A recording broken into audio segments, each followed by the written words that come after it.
verbal riot. What's happening, y'all? Welcome to another Thursday night VRL. Glad you guys are here to join me to talk about the things we need to talk about, man. It's been a wild couple of days since the election, but I hope you guys are doing well, man. I hope you guys are feeling good. I know half of the country right now is smiling, walking a little taller. You know, they're breathing a little easier. Feels like a weight's been lifted off their shoulders, man. The other half of the country, on the other hand, the other half of the country is not doing well. Okay, they are struggling. They are struggling bad. And you know what? Now they know how we felt for the past 4 years. Guys, they're only 2 weeks into this. They got a long, long road to go. They got 4 more years. And I don't know what God they need to pray to. You know, I don't know what they need to do. You know, find meditation, find some way to deal with it, right? Because 4 years, it's a long road. But you know what? Again, that's how we felt, right? These past 4 years, we're the ones who felt like they feel right now. We felt trapped. We felt hopeless. But it's a new day. It's morning in America, man. And I hope you guys are feeling that, man. I hope you guys are feeling optimistic, feeling hopeful, because we need to feel that now. Like, we need to feel that. It is what it is. The person who won the election won the election. The people spoke. Now it's just time to fix everything. Okay, just fix it. The only reason I voted the way I voted, because I wanted things to change. So best believe that I am going to be watching. I am going to be like a hawk. Okay, I am going to be on Trump's ass. But you know what though? I have full faith. I won't say full faith. I have hopes. I have hope that he is going to change and do the things that he said that he was going to do, the things that he ran on. I'm just going to trust that it's going to happen. But I got to tell you, man, I do feel good. I feel good. I feel like things can finally start to get to normal again. But I got to tell you, as good as I feel right now, no one feels better than this man. Joe Biden is happier than a pig in shit. Look at this picture. Nobody's happier Trump won. No one's happier that Trump won than Joe Biden right now. Joe Biden looked like he just found $20 in his shoe. I mean, look at that smile, man. I mean, let me go back, because this man he's grinning ear to ear. He's smiling more than Trump. Right? And good for Joe. Good for Joe. Because you know what? They screwed him. His own party screwed him. Now, he wouldn't have won anyway against Trump. He definitely wouldn't have won after that debate. I mean, come on, man. Sleepy Joe didn't have a shot.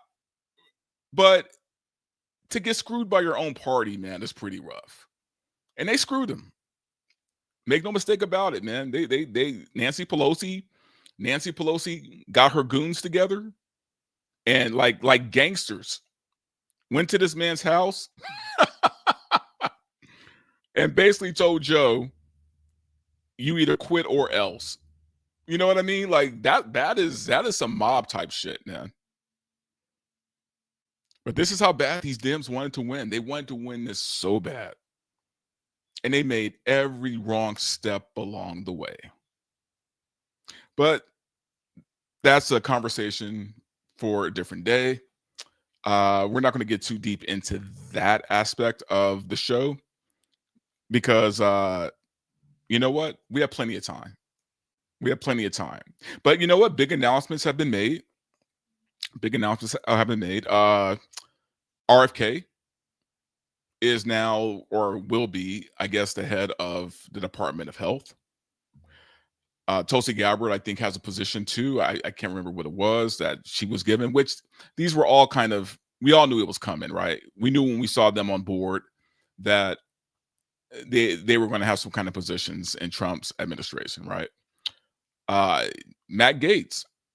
Matt Gaetz has been appointed. God, what was he appointed?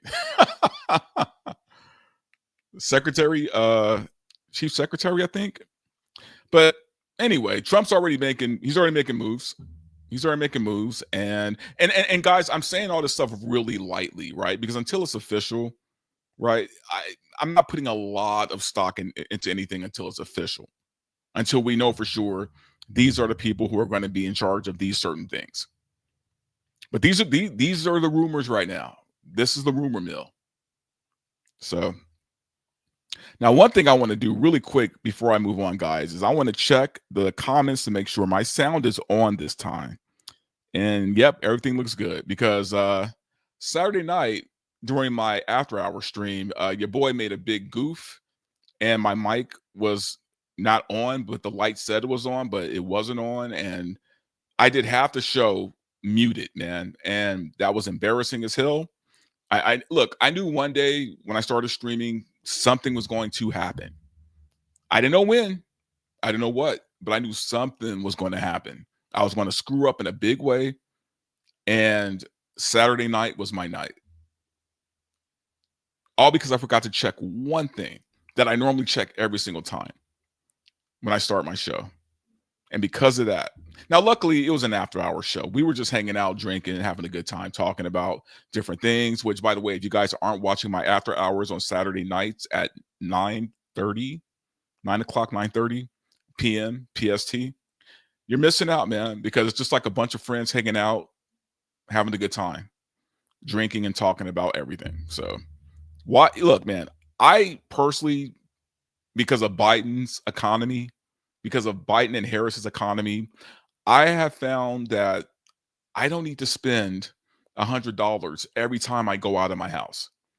And trust me, in LA, going out on a Saturday night, you are going to drop at the bare minimum, $100. No matter what you do,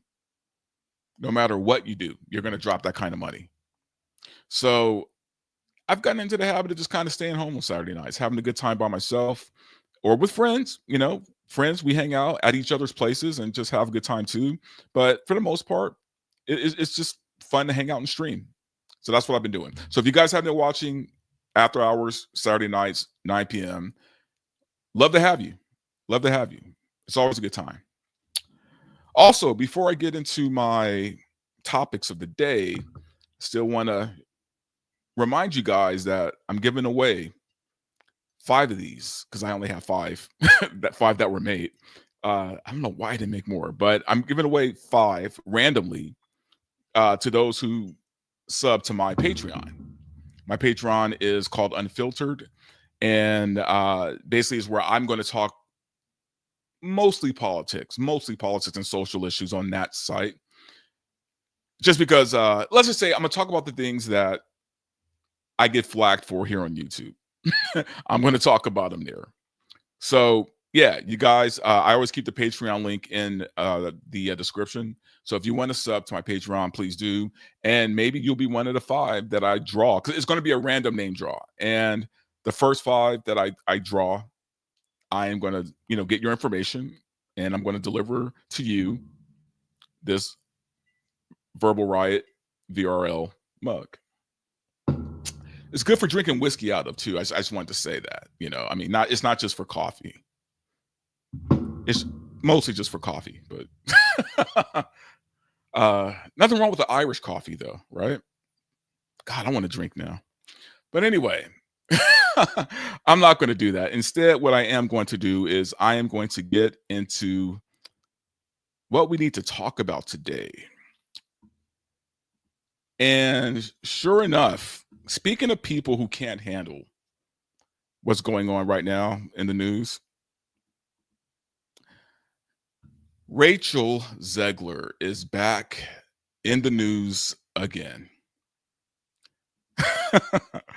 Yeah, so Rachel can't control herself, man. She can't control herself. I've never seen anything like this. I've never seen anything like this, man. So before I go on the spiel about her, I want you guys to know what she did this time. So Rachel Zegler decided, hey, you know what? Trump won. So what I'm going to do is put out a statement on social media because that always works out for her, right? I'm going to put out a statement on social media saying how much I hate Trump supporters. Because why not? Why wouldn't she do this? This is completely on brand for her character, right? This girl is Disney's biggest pain in the ass, and I know for a fact they are itching for Snow White to drop so they never have to deal with this girl again. Because there's no way. There's no way that studio is ever working with this girl again. But let's get into what she said, right? Let's just get into the meat of it. So she dropped this little bombshell on her one of her social media pages. I'm not sure which one, but I'm gonna make it bigger for you so you can see it yourself.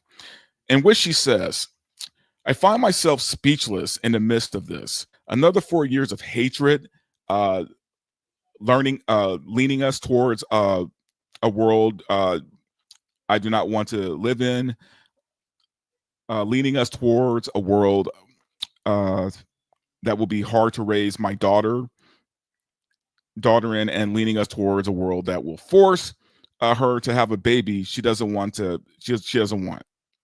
Leading us towards a world that is fearful. And she goes on and on and on. But towards the end there, she says, I echo that. I'm sorry. Uh, I echo this. I'm sorry, guys. There's something wrong with my screen. You guys can see it, but I can't for some reason. Okay, there we go.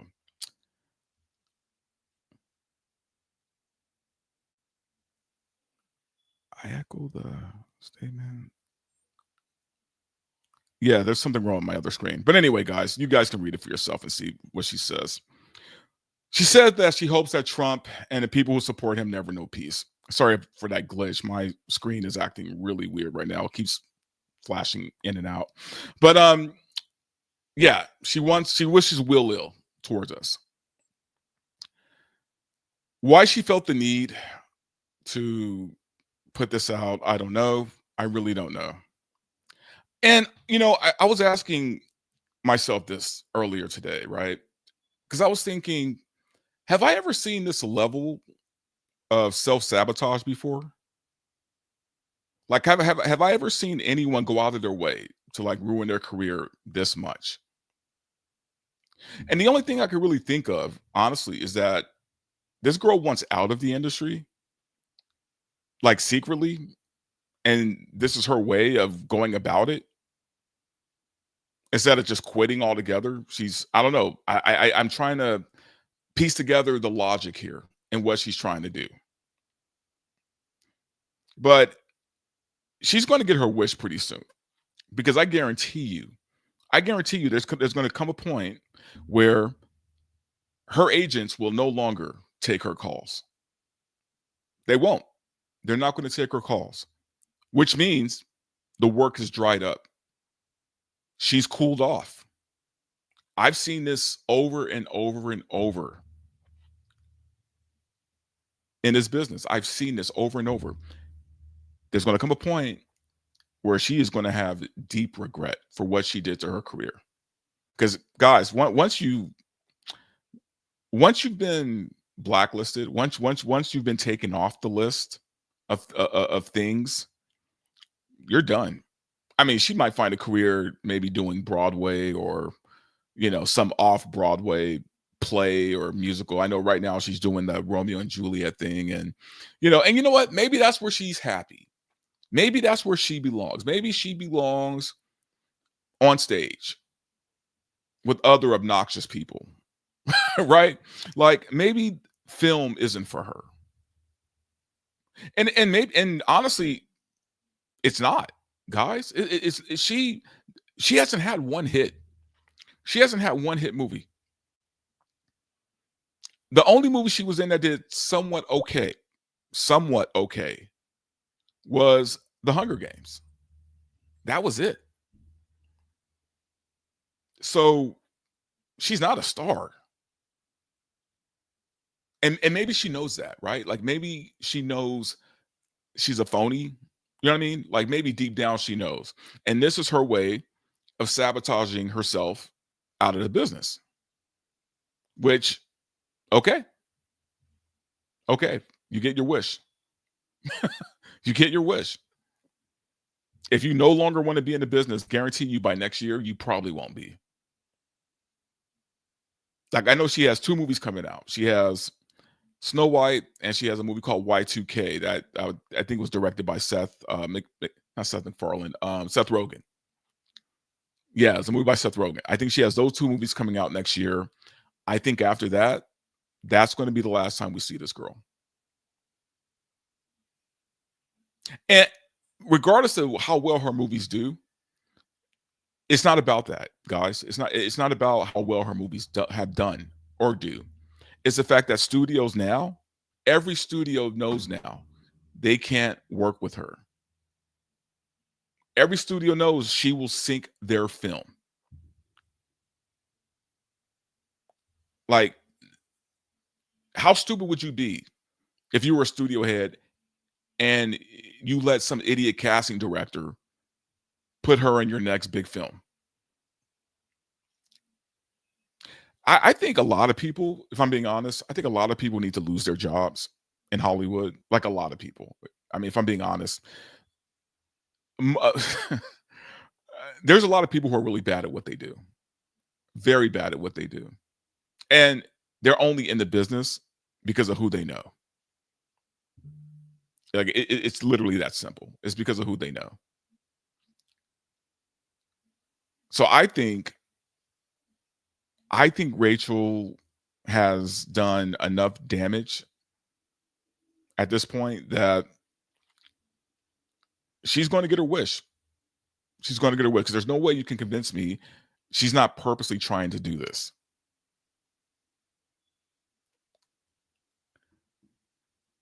Anyway, let's get to a couple of comments.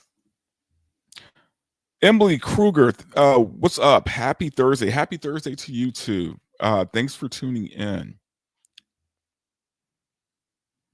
TRW 1974, a perfect screen grab of Rachel. Yeah, I mean, honestly, it's the only one worth using. Patrick Lemire, Gates has a lot of rhino enemies. His confirmation is not assured, but I think Trump will say, you vote no. I'll find someone to primary your ass. Yeah, here's the thing, man. I don't have a lot of knowledge about Matt Gaetz, to be honest with you. So I know a lot of people have a lot of issues with him, like a lot of people. So I don't know, but I like to make my judgments for myself. So I need to do my own research and find out like what's really up with this guy. Patrick Lemire, I have a feeling Hollywood is going to make a bunch of thinly veiled Orange Man bad movies no one watches. Oh, it's already happening. It's already happening. I read recently on X that the villain for One Piece season 2, the villain is completely modeled after Donald Trump. Surprise, surprise. I don't know why they won't let us have nice things. I loved One Piece, the live action, and I hope they don't screw up the second season, but it sounds like they're already about to. Lord Thoth, Hell Verbal Riot. Thank you, mate. And welcome. And Borg Porgy, Department of Government Efficiency. Yeah, that one's wild, man. I almost feel like that's a troll. That has to be a troll, right? Doge, like it's a troll. It has to be. There's no way that's real. And one more.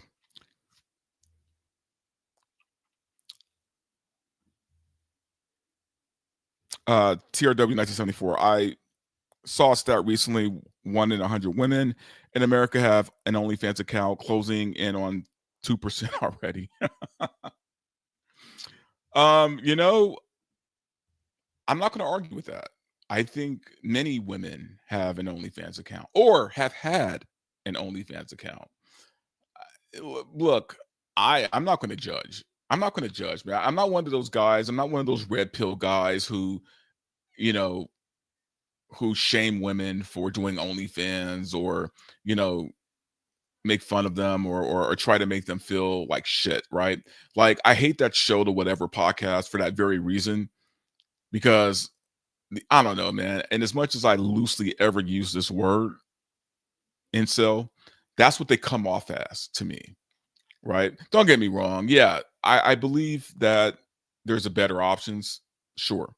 I believe that, you know, would I want my daughter, if I had a daughter, would I want her doing OnlyFans? No. Would I want my girlfriend doing OnlyFans? No. But it's that weird, sick, judgmental BS of trying to humiliate women that kind of pisses me off. So for all you ladies out there, if you have an OnlyFans, man, I get it.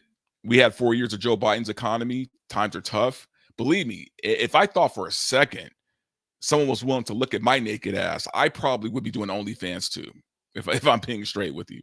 So I'm just saying sometimes you got to hustle and do what you got to do. That's all. That's all. No judging. But speaking of OnlyFans, actually, this is a terrible transition I'm about to make because uh because I'm pretty sure this girl doesn't do OnlyFans, but she is hot. So we gotta talk about her, man. We got to talk about Sydney Sweeney. And not for the usual reasons that we talk about Sydney Sweeney, right? Not for the usual reasons because she's, she's hot, she's fun, all that. Sure, we all know that. We all know that. Just a mention of her name for some men, right, will send them running for the bathroom, right? Running towards the lotion bottle. But we're not talking about her hotness tonight. No, in fact, what we are talking about is the fact that Sydney Sweeney, like we all suspected, is based. She's based. We all knew she was based, even though she kept it on the low. And I understand. I understand. She had to keep it on the low because it's Hollywood. It's liberal leftist Hollywood. She Anybody who is not a wild leftist in Hollywood usually keeps their politics to themselves. That's how you know they're not on the left because they rarely ever talk about politics. She was one of those people, and she even said certain things in interviews that just kind of led you to believe she was based. Well, this week, man, she dropped the bomb, and it wasn't really a bomb. It's kind of something we all knew, but to hear a woman say it is pretty interesting. She did an article, an interview. I'm sorry, in Vanity Fair uh, a few weeks ago I guess that he just published. But she did an interview where I guess they were asking her about female empowerment in the film business in Hollywood, and Sydney just kind of broke it down for him, man. Like and it's pretty wild to see what she wrote or said. She said, "This entire industry, all people say is women empowering other women. None of this happening. All of it is fake and a front for all the other shit that they say behind everyone's back." So she's calling out the BS. All that women empowerment BS, all the stuff we heard about the Acolyte and all these other shows with strong female leads and how the studios are behind all these strong female leads. It's all BS. And we all knew this. That's the thing. But it's just cool to see an actress. That's a good picture. It's just great to see an actress who is in the trenches, completely exposed that these people are lying. I guarantee you, and if you guys don't remember, man, another reason why she's saying this is about a year ago, maybe 2 years ago, there was that one female producer who out of nowhere, started like she said Sydney Sweeney was unattractive, that she had no talent. for no, I mean, unprovoked. She just went after Sydney Sweeney, and I guarantee you that's not the only person or only uh Hollywood elite that has done that. Not just to her, but to other girls. I remember, man. Look, I remember being behind the camera, right? Being on the couch with the rest of the crew when they would do auditions for other actresses or for I'm sorry, for actresses. Um, and some of the crews were cool and some of the crews were complete dicks. And I remember being on the set of this one film and this girl came into audition. Dude, and I'm talking about the women. The women just picked her apart. Her nose, her hair, like shamelessly, right? And this was like the 90s. So, they there was no tact. They just went all in. So I know what she's saying is true. I know this happens. Even now, right? Because of Hollywood's different now, right? And inclusive and blah blah blah. No, it's still the same Hollywood. It's still the same shit. Hollywood hasn't changed, y'all. Like they want you to think that there's something better than they were. They're not. They just make worse movies now. They just make worse movies now. It's still the same people in Hollywood. But they all hide behind this BS, facade of righteousness, of progress, right? Now, the cool thing about Sydney Sweeney is, if I'm not mistaken, she has her own production company, right? So even if Hollywood decides to blacklist her, let's just say, I think she'll be fine. I think she'll be fine. Also, from what I've heard from people in the business, she's very, very easy to work with. She's very easy to work with. And I got to tell you right now, that's like having Willy Wonka's golden ticket, man, to be an actor or an actress in Hollywood that is easy to work with, because those are becoming more and more rare. So I think she'll have a career.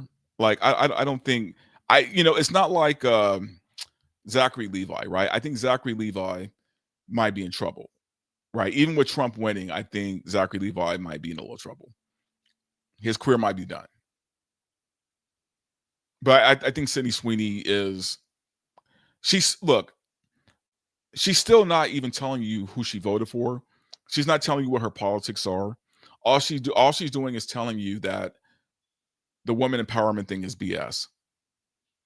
So I mean, for all we know, Sydney Sweeney could be a wild ass liberal, right? For all we know, because she never talks about it. Or she could be like super conservative, but we don't know. And I like that. I miss that. I miss when I didn't know that much about celebrities. I miss those days when they were just a complete mystery. Because God, hearing them talk now, you you don't know how stupid someone is until they start talking. But I wish her nothing but luck, man. I really hope that this doesn't bite her.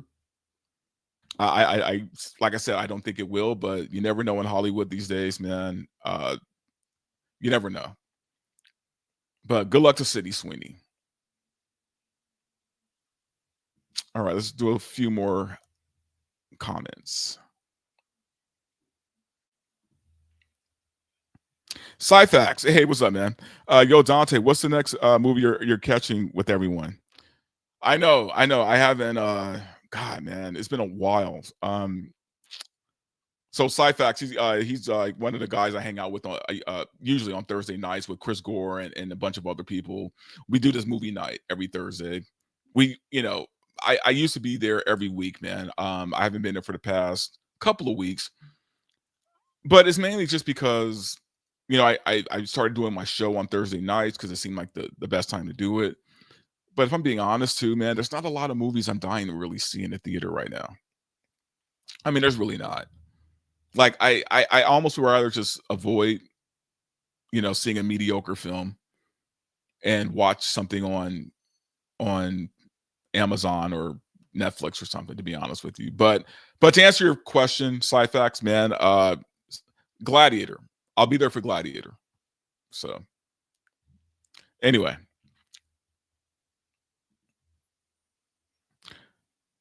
Sergeant Garantina, Sydney Sweeney would do any movie to have a to have romance with guys. You know what? Yeah, man, and I'll be honest, I appreciate that. I like that movie she did with Glenn Powell. What was it called? Anyone But You, I think.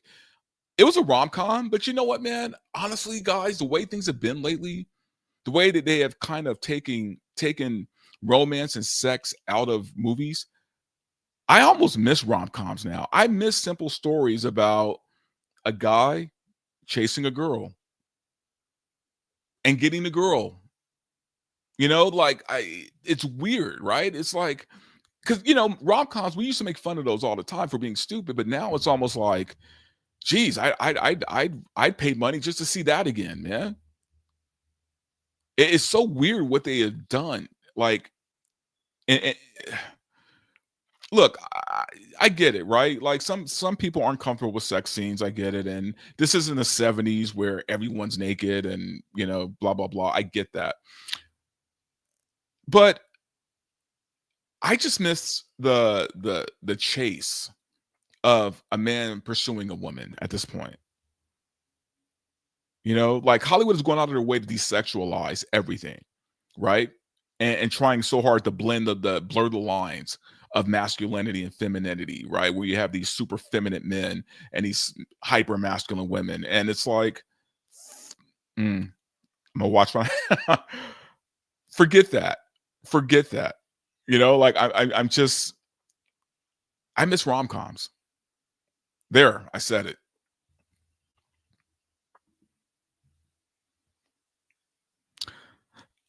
This is a weird name that I'm trying to. Okay, Bishop Judas. Okay, I was like, what am I reading here? Bishop Judas. There were no movies rated for children in the '70s.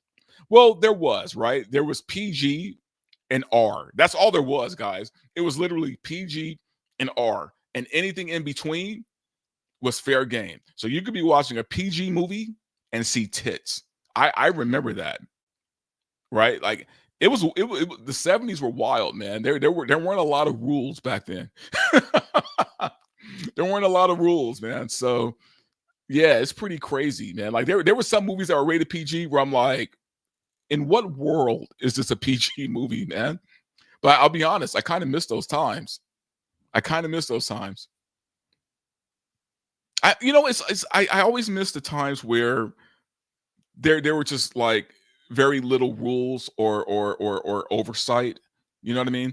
Like I was talking to a friend the other day, and we are talking about kind of like the early days, right? The early days of ICQ and like instant messaging, and like you had Yahoo and you had Trillion and you had all these different instant messenger platforms, right? And it was just untamed, right? It was like, chat rooms. Right? Remember the chat rooms? Like it was like the wild west of the internet. You had all these different search engines, right? Like Lycos and InfoSeek and like Netscape and all of these different, not just Google. You had like, a lot of search engines. And I kind of miss those old days in a way. Like I don't miss the dial up. I don't miss, waiting an hour for a picture to load up, but I do miss some of the other things about, the wild wild west days of the internet. So I don't know why I went on that tangent, but yeah. Anyway, let's move on. So we talked about Sydney Sweeney, but we're going to stay on track because now I want to talk about something I find extremely hilarious. Hilarious. A lot of celebrities have decided to put their money where their mouth is and pack up and leave the country. if Trump won. And you know what? Bravo. Bravo. I give them credit for sticking to their word. Some of them are. Some of them are just packing up their shit and heading out. One of those people was this lady, Eva Longoria. Now, if you guys don't know who she is, that's fine because she only ever really had one hit show, which was Desperate Housewives back in like the early 2000s. And don't get me wrong, she's a big deal. She has a lot of money, a lot of money. She has several companies. She produces a lot of things. You know, she's big behind the scenes now, right? So I'm gonna give the lady her props. I'm always going to do that. But Eva or Ava, whatever her name is, Eva has decided to leave the country and move her family to their home in Mexico and Spain. So she has several homes because America, and you can see it right here in the article. It says Eva Longoria quits dystopian, scary America and relocates full time to her homes, plural, in Mexico and Spain. I get to escape. Don't you just smell the privilege? Smell it, right? And she's not alone. Other millionaires, other elites with the money to do whatever they want have decided to follow suit. Tom Hanks, I think I read he left to Europe, him and his wife Rita, on their private jet, because of course. I think Barbara Streisand, another one. Is that big surprise, right? All these people with big money deciding to go to their vacation homes to live for a while. To escape the tyranny, to escape the dystopia of another Trump run. This, for me, honestly, is hilarious. And I love watching it. I love watching it. And not so much because, of what these people are actually doing. I'm laughing at the people who look up to these people. Those are the people I'm laughing at. The poor liberals who can't afford to move out of the country and spend the weekend or the rest of the 4 years, I should say, in their vacation homes in Paris, in Spain, right? Those people. It's really funny to me, yeah, because I live here in LA. I live in LA, and I'm telling you guys, man, certain parts of LA are fine, right? Fine. And you know which parts those are? Like I don't want to say the hood, but just the areas where there's just more blacks and Latinos and all that. Those areas are fine. Everyone's operating like nothing happened. Because at the end of the day, the people who live in those areas, their life doesn't change all that much no matter who's president. Democrats keep them poor. Republicans have kept them poor. Right? I mean, and when I say, I'm talking about just the ones in California. So it doesn't really matter who's in office for the most part. Yeah, you have people who wanted certain things, but for the most part, people in the hoods are fine. But when you go to like the hipster areas, right? Like downtown LA and Highland Park and Silver Lake and Hollywood and all these everywhere on the west side. But when you go to these places, like all you see are white people consoling each other. Like white liberals consoling each other. It's hilarious to watch to me because it's so theatrical. It's so theatrical and dramatic and stupid, right? See, look, guys, if this were 2016, I would say, okay, Trump is a wild card. We don't know much about this guy.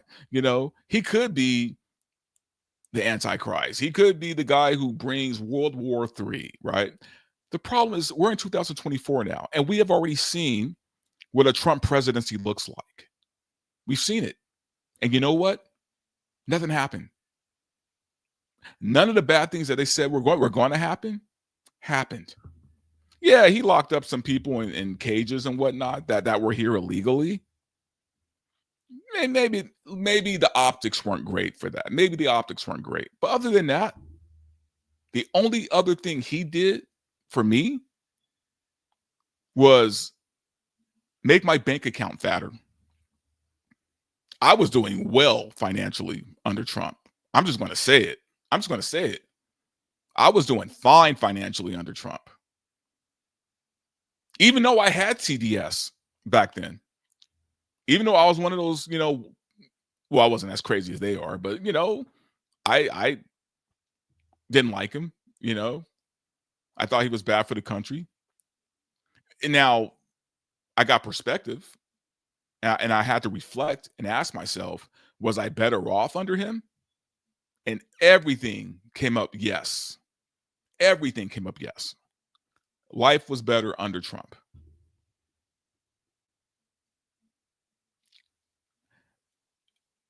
It's going to be a rough 4 years. It's going to be a rough 4 years for some of these people, man. I'm telling you right now. I don't think some of them are going to make it. But the thing I do find just chef's kiss in all of this is they look up to these celebrities. They do. They were all impressed with all the celebrity endorsements that Kamala Harris got.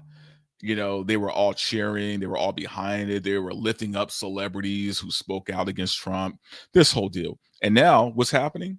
Those same celebrities are saying peace.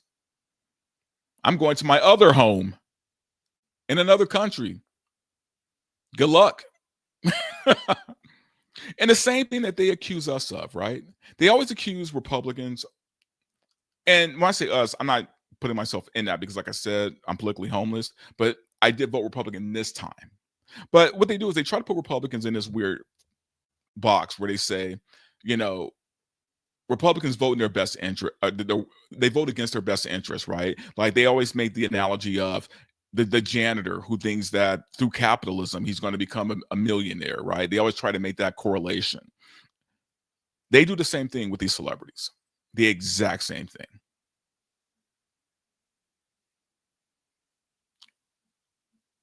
I hope these people, I wish them nothing but good luck. I hope their mental health holds up together. I really do. Because here's the thing, guys, we can laugh, we can joke, we can troll, we can do all these things, right? The human mind is kind of fragile. And the more crazies there are out there, the more dangerous it is for all of us, if you get what I'm saying. Like extremists don't care about what happens to themselves as long as they can,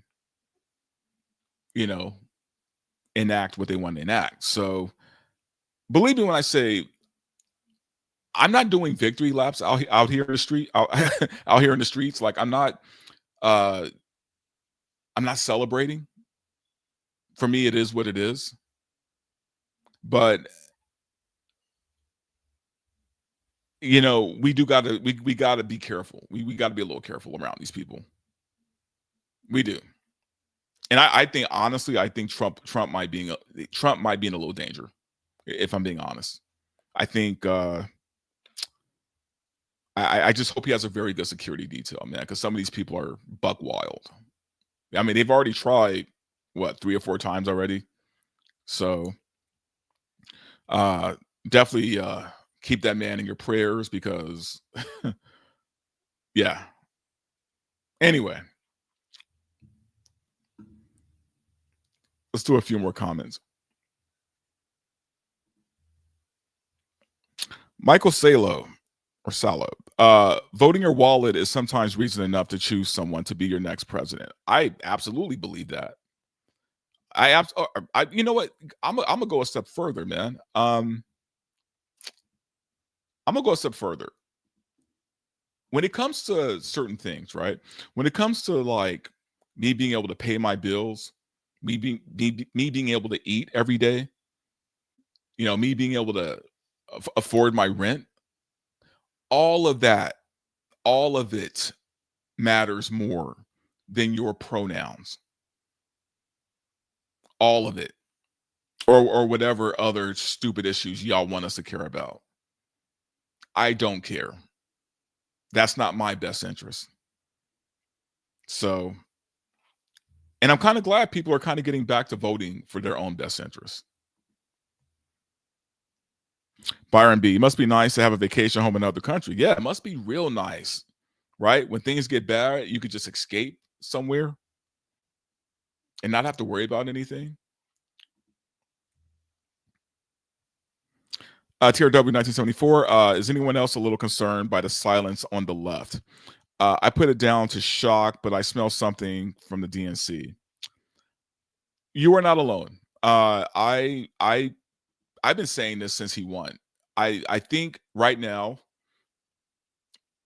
most liberals are in the 5 stages of grief, right?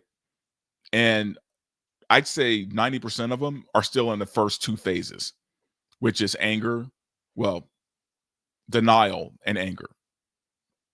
Once they leave that though, then it's going to get scary, I think.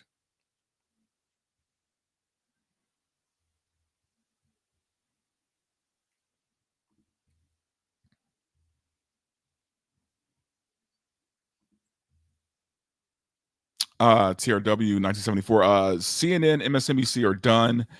The voice of the political establishment. I completely agree. I'll go a step further. I think most legacy media is done. Most. I think their time is past. I think people have spoken. They're tired of it. And the beauty of it now is that they're all infighting and they're all pointing fingers at each other. And it's fun to watch because they did this to themselves. They did this to themselves by constantly lying.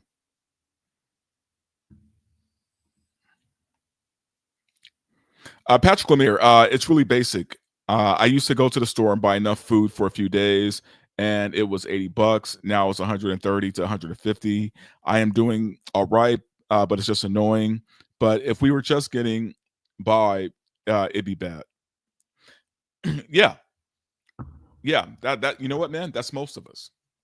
That's most of us. I cringe every time I go to the market. I cringe when they're ringing up my groceries. Like I feel like every scan is like a dagger right into my gut. Because I'm like, Jesus, man, I'm only buying a few things. How is it over $100? How is it over $100? I'm buying 10 items. Like, this is crazy. This is crazy.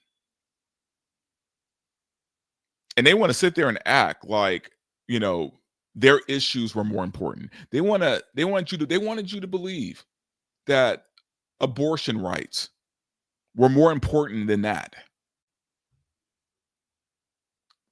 This is why they lost. This is why they lost. They could rack their brains all they want. They could point their fingers. They could, use chalkboards and whiteboards and draw maps and circles and try to figure out and pinpoint how they lost. They're clueless, man. They're clueless.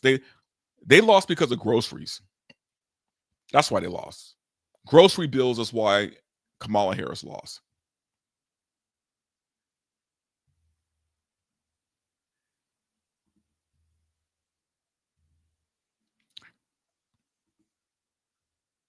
All right, y'all. So now I'm just going to hop into my last topic of the day. And this one is going to be a lot more pleasant to talk about because, yeah, I got to talk about the Penguin. And this is my official review. This is my official review of the Penguin season 1. This is probably the best show I've watched definitely all year. And I would argue maybe in the past 5 years for me. Like some people are, will say, oh, it wasn't that great. They'll say that, oh, it was good, but nah, bruh.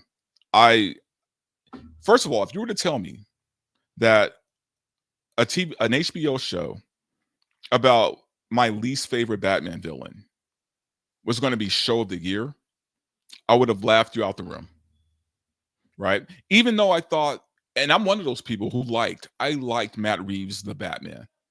I know I have a lot of friends who didn't like it, or they didn't like, up to a certain point. I liked it all the way through, man. Some people have some issues with the Riddler, and I'm like, but that's who he is, man. Even in the comics, the Riddler, he's smart, but at the end of the day, he's kind of a I, he's not the most menacing Batman villain, okay? And I thought what Matt Reeves did was they at least made him menacing. They at least made the Riddler scary. They did something very different with the Riddler, and for me, it worked. While at the same time keeping to the core of who the Riddler is, right? Matt Reeves gave us the first detective Batman. It's been so long, like we never got the great detective Batman. Yeah, we've had Batman in other things where he's figuring out certain things and it's very quick, but the real story is the action, right? The action of Batman flying and swinging through Gotham and beating up criminals and all that. In Matt Reeves' version, we got the detective Batman. So for me, I liked Matt Reeves' Batman, and of course, Colin Farrell was great in that. So when I heard they were doing the Penguin show, I was like, okay, I'll check it out. But I wasn't excited, right? Most people weren't excited about it. Blew all my expectations away. Every single one, man. Colin Farrell deserves all the awards this year. The whole cast, if I'm being honest, deserves awards, man. Kristen Milioti as Sophia Falcone or Gigante. And by the way, guys, this is going to be a spoiler review. So if you haven't seen The Penguin yet, this might be the time to check out of this review because, and shame on you if you haven't seen it. Guys, come on, man. This is the best show on TV right now. I'm kidding, but go watch it if you haven't seen it, okay? But all these people, every single person deserves some kind of award for this show. Oh my God, the actress who plays his mother, the actor who plays Vic, it was just everything was just so good. Clancy Brown, man. I mean, I know Matt Reeves didn't direct the Penguin. I don't think he wrote it. He didn't produce it. I think he was just kind of involved with it. But what I really love about this though is the fact that they're keeping it consistent with the movies, right? So the way the Penguin ended blends perfectly into the upcoming Matt Reeves Batman Part 2. Right. I mean, I just thought the way they wove everything in, man. I love seeing this Penguin seeing Oz become the Penguin, and we got to see that. Right, we got to see that, and what's crazy about this show for me, even though it's rooted in reality, right? It's grounded in reality, is we got to see different versions of even the comic book Penguin in this show. Right, like the point where he's making bliss in the tunnels, and he's wearing like the fur coat that he wears in the Arkham games, right? And then of course at the end of the season, he becomes the Penguin we all know from the comics with the tuxedo and everything, the top hat. Like he becomes that guy, and everything about this show, man. The writing. In a way, I would have loved to have binged this show, but I love the fact that it gave me something to look forward to every week, man. And this was must-watch TV. Like I saw every episode the night it premiered. At the time it premiered. Like it was the only show that I've done that for since probably The Office back in the day. Like I didn't even do that for House of the Dragon, which I also loved. But yeah, man, The Penguin is an amazing show. It's an amazing show. Again, spoilers, guys. Okay, it literally ripped me, man, when he killed Vic. But I also knew like that was coming. But it was still just heartbreaking in the way that it happened. Sophia getting you know, getting a fate worse than death, right? Getting put back into Arkham was like, it was almost like poetic. It was so messed up though. It was so messed up. It was poetic. The thing with his mom, and her knowing that Oz, killed his brothers, like, and her knowing this the whole time that he was growing up. And I will say this, I think that's the only part of that finale that I didn't like. That she knew the whole time. I would have rather it be she found out when Sophia had them both tied up.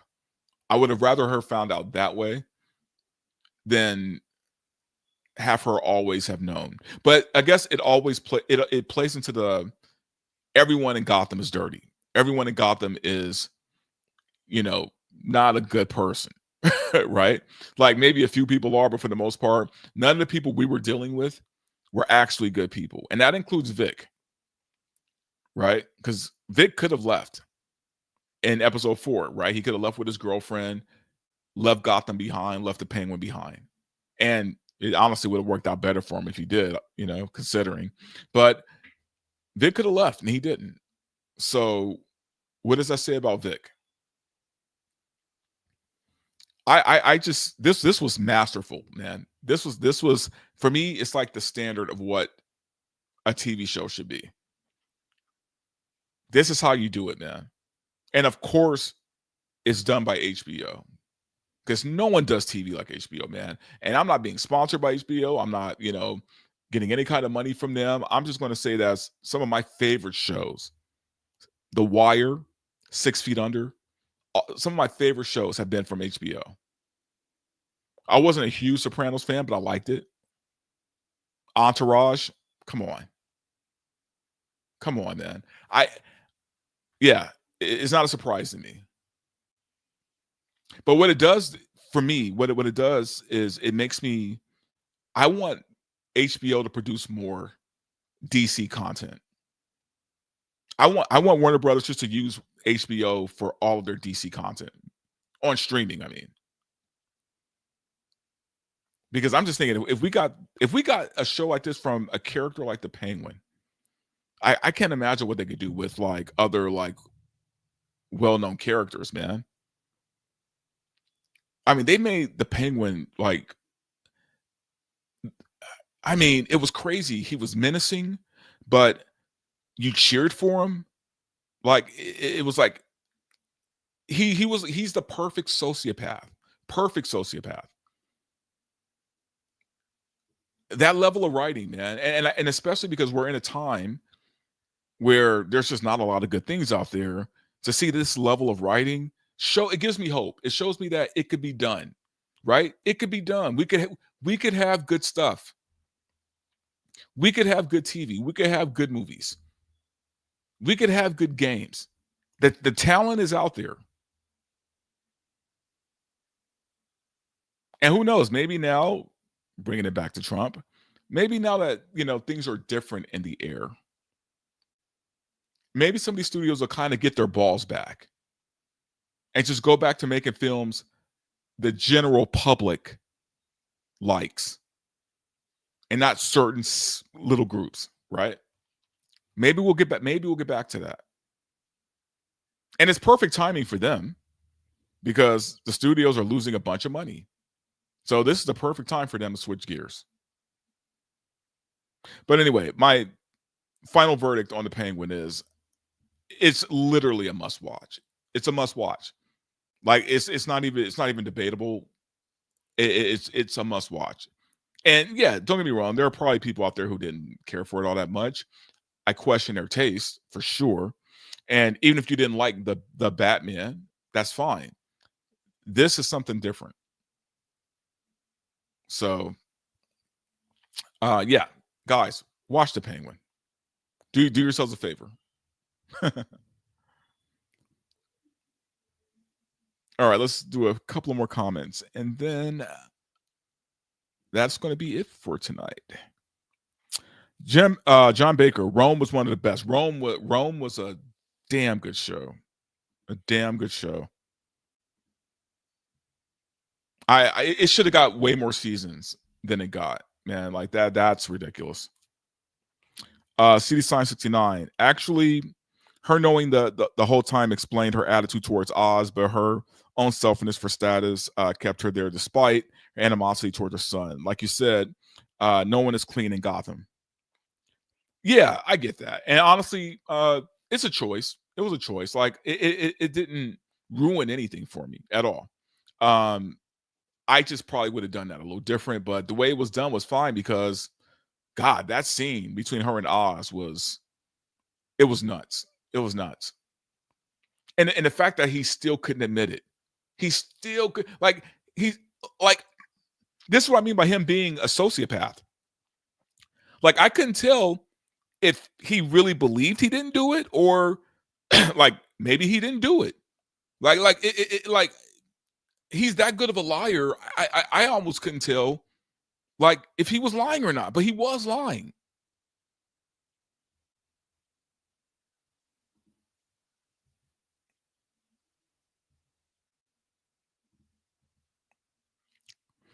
Byron B. Okay, I may give it a chance. Trust me, man. Do yourself a favor. You probably shouldn't have watched this part of the video because there's spoilers, but just watch it. Michael Salo. If you don't like the Penguin, you just don't like the television. I completely agree. I back that 100%. Don't get me wrong, guys. There have been some good shows, right? We had House of the Dragon this year. We had Shogun. Like we've had some bangers. We've had a few bangers. Even Fallout, which wasn't great, but it was fun to watch. I mean, there's been some good shows, okay, for sure. And even right now, we still have Arcane season 2, right? I'm going to talk about that a little bit in another video, but there's good stuff out there. I just think for me personally, the Penguin is the bar now. It's the bar.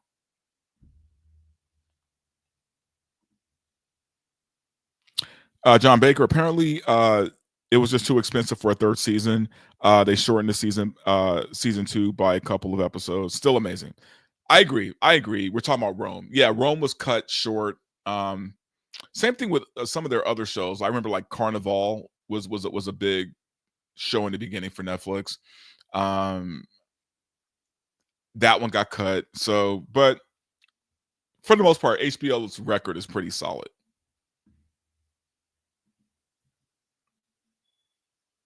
I mean, True Blood. I mean, hell, that show went on way longer than it should have. I love the first 2 or 3 seasons of True Blood. I thought they were great, but after that, it just kind of went off the rails. So, but it was hot as hell, man. A lot of nudity in True in True Blood, man. Byron B. I'm a child of '80s movies. People have no idea how much Hollywood movies have fallen. Yeah, they've fallen, man. John Baker. Oh man, Carnival, another banger. Yeah, that was a good show. John Baker, first we were fine. First season was great. Yes, sir. Yeah, True Blood was solid. It was solid. um, don't watch it with your family though. Anyway, guys, that is going to be it for me today. Thank you so much for tuning in. Yeah, man. Like I said, just watch yourselves out there. Uh, some people are happy, some people aren't. The ones that aren't, just be aware of your surroundings. That's what I'm trying to say.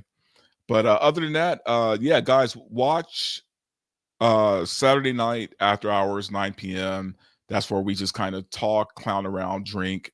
We talk about a lot of random things. There's no structure, there's no rhyme or reason. It's just a bunch of us hanging out. So definitely look forward to seeing you guys there. Again, the Patreon, definitely if you subscribe, you are in the running for this cool mug and your drink of choice in that mug. But anyway, guys, that's gonna be it for me today, man. I'll talk to you soon.